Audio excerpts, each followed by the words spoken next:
نہیں انسان نہیں. ایک سینس آف کمپٹیشن کبھی رہا ساتھ پڑھنے والے آپ کے ساتھ؟ کبھی بھی نہیں رہا. میں نے ہمیشہ اپنے ساتھ والوں کو، اپنے جو بچے نوجوان، میں نے ہمیشہ ان کی حوصلہ افزائی کی.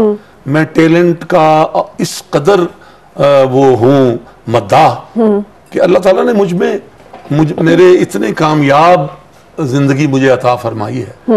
تو آپ وَمِمَّا رَزَقْنَاهُمْ يُنْفِقُونَ کا جو لفظ ہے وہ صرف مال کے لیے نہیں ہے کہ تمہیں میں نے دیا ہے تو تم دو، بلکہ وہ تمہاری پوری زندگی پہ ریفلیکٹ کرتا ہے. صحیح. اس سے وہ مجھے ایک صلاحیت دی ہے تو وہ مجھے بانٹنی چاہیے. صحیح. اور شیئر کرنی چاہیے لوگوں کے ساتھ. صحیح. تو میں کرتا ہوں. صحیح. کبھی آپ کو اس میں پرابلم نہیں ہوا کہ مجھ پہ فوقیت ان کو دے دی، وہ بھی کل آئے ہیں، کبھی نہیں. میں تو بڑا سینئر. دیکھیں نا، ہر ایک یونٹ پیدا کیا ہے اللہ تعالیٰ نے اور اسے خاصیت دی ہے. جب وہ اس کائنات میں آتا ہے تو وہ ایک اللہ تعالیٰ کا بھیجا ہوا ایک نمائندہ ہوتا ہے. بالکل.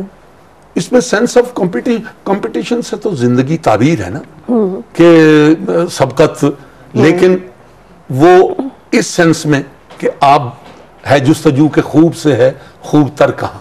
صحیح. یہ ہو تو پھر ٹھیک ہے. صحیح.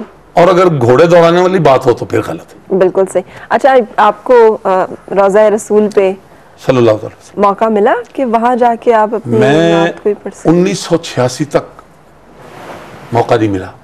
صحیح. حالانکہ میں حکومتی پروگراموں میں تمام صدور، تمام وزیر اعظم حضرات اور تمام یہ 1971-72 میں یہ وزارت مذہبی امور تشکیل پائی.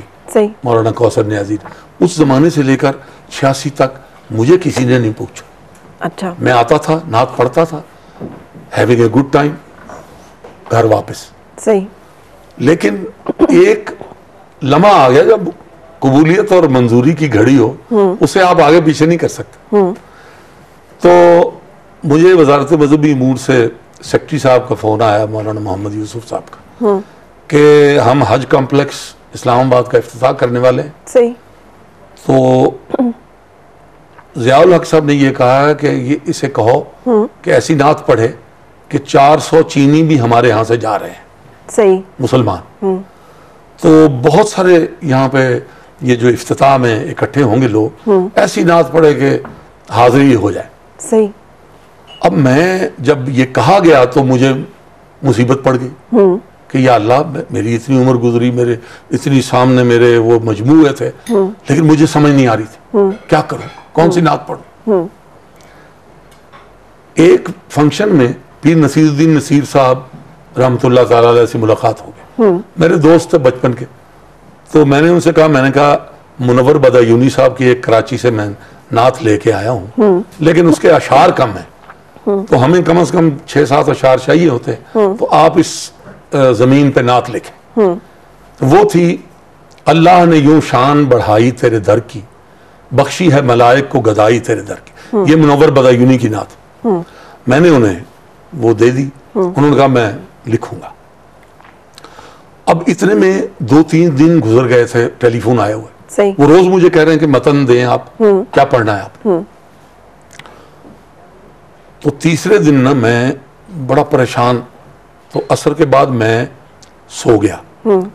دروازہ کسی نے کھٹکھٹایا تو میں نے باہر نکل کے دیکھا تو ریڈیو پاکستان کے ایک ملازم تھے، بابا عبدالغنی قادری. صحیح. تو میں نے کہا بابا جی السلام علیکم، کیسے آئے ہیں؟ تو کہنے لگے کہ میں گولڑے شریف سے آیا ہوں اور یہ رکا آپ کے لیے لایا. جب میں نے وہ رکا کھول کے دیکھا تو وہ جو میری منور بدایونی صاحب کا مصرع دیا ہوا تھا اس پہ لکھی ہوئی نعت تھی، اور اس نعت کا مطلع پڑھ کے تو میں نہال ہو گیا. اتنی خوشی وہ تھی کہ تھی جس کے مقدر میں گدائی تیرے در کی، قدرت نے اسے راہ دکھائی تیرے در کی. اب اوکیجن کیسا تھا؟ حج کمپلیکس افتتاح ہو رہا ہے، حاجی جا رہے ہیں اور صدر پاکستان رخصت کر رہا ہے، اور تھی جس کے مقدر میں گدائی تیرے در کی، قدرت. میرے آنسو نکل آئے. میں نے کہا مولا یہ تو عجیب اتفاق ہو گیا. بہرحال جب وہ موقع آیا، قاری خوشی محمد الازہری صاحب کا نام تلاوت کے لیے اناؤنس ہوا، تو الحاج قاری خوشی محمد میں نے کہا میں ان سے پہلے کا یہاں ہوں اس فیلڈ میں، اور لاہور سے یہ آئے تو میں ان کو لے کے گیا ٹیلی ویژن پہ، تو آج یہ الحاج ہیں تو مجھے تو کوئی پوچھتا ہی نہیں. یہ ہلکا سا ایسے شائبہ سا میرے حضور سے کوئی گرا تو نہیں کر سکتا، لیکن ایک تھوڑا سا میں نے کہا. اب جب نام اناؤنس ہوا میرا، مجھے نہیں پتا کہ وقت گزر گیا، نام اناؤنس میں روسٹرم پہ چلا گیا، جا کے میں نے جب شروع کی ہے تو جب نعت ختم ہوئی، مجھے نہیں پتا نعت ختم کب ہوئی، تو صدر صاحب کھڑے ہو گئے، جنرل غلام جیلانی اور سارے، جنرل سوار خان مجھے ملنے لگے. کمال نعت آپ نے تو پہنچا دیا. صدر صاحب نے کہا آپ نے پہنچا دیا ہمیں پہلے ہی وہاں پہ. تو خیر، تو جب اس صدر صاحب چلے گئے تو چائے پی رہے تھے ہم، سیکرٹری صاحب میرے پاس آئے، کہنے لگے مبارک ہو. میں نے کہا شاید پڑھنے کی مبارک دے رہے ہیں. تو انہوں نے کہا کہ پتہ ہے کس بات کی مبارک دے رہا ہوں؟ میں کہ جناب کہ صدر صاحب آپ جب نعت پڑھ رہے تھے، صدر صاحب نے مجھ سے پوچھا کہ اس نے حج کیا ہوا ہے. تو میں نے انہیں یہ بتایا کہ یہ بڑا خوددار سا آدمی ہے، یہ آتا ہے وہاں سے نعت پڑھتا ہے اور چلا جاتا ہے، یہ کسی سے ملتا تک نہیں. اس نے نہیں کیا ہوا حج، باقی درخواستیں کاریوں کی اور ادھر ادھر کی آتی رہتی ہیں میرے پاس. صحیح. تو انہوں نے کہا کہ انہیں میرے ساتھ حج پر بھیج دیجیے. اچھا واہ، اس طرح سے حج. اس نعت کی بدولت. تو آپ ہمیں یہ نعت سنائیے نا. ہاں میں نعت سنا دوں، ان کی یاد بھی تازہ ہو جائے گی اور حضور کی حاضری بھی ہو جائے گی.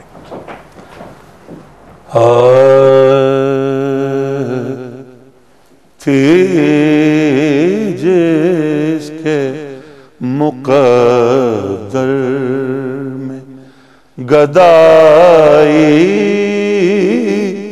تیرے در کی،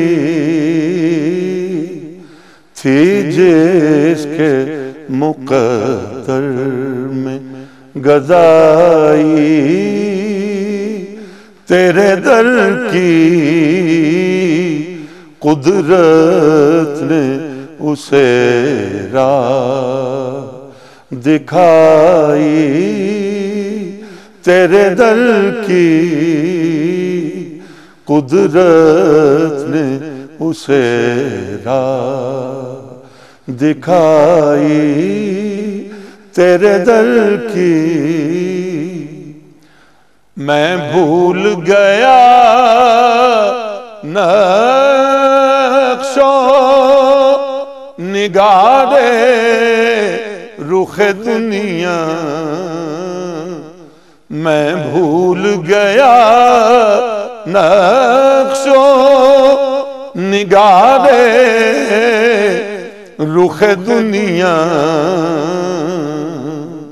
تصویر میرے سامنے آئی تیرے در کی، تصویر میرے سامنے آئی تیرے در کی.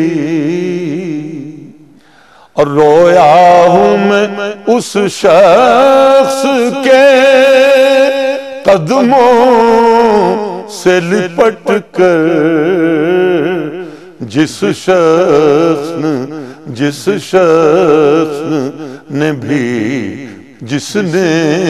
بھی کوئی بات سنائی تیرے در کی، جس نے بھی کوئی بات سنائی تیرے در کی. اور ایک نعمت عظمیٰ سے وہ محروم رہے گا، ایک نعمت عظمیٰ سے وہ محروم رہے گا، جس شخص نے خیرات نہ پائی تیرے در کی، جس شخص نے خیرات نہ پائی تیرے در کی.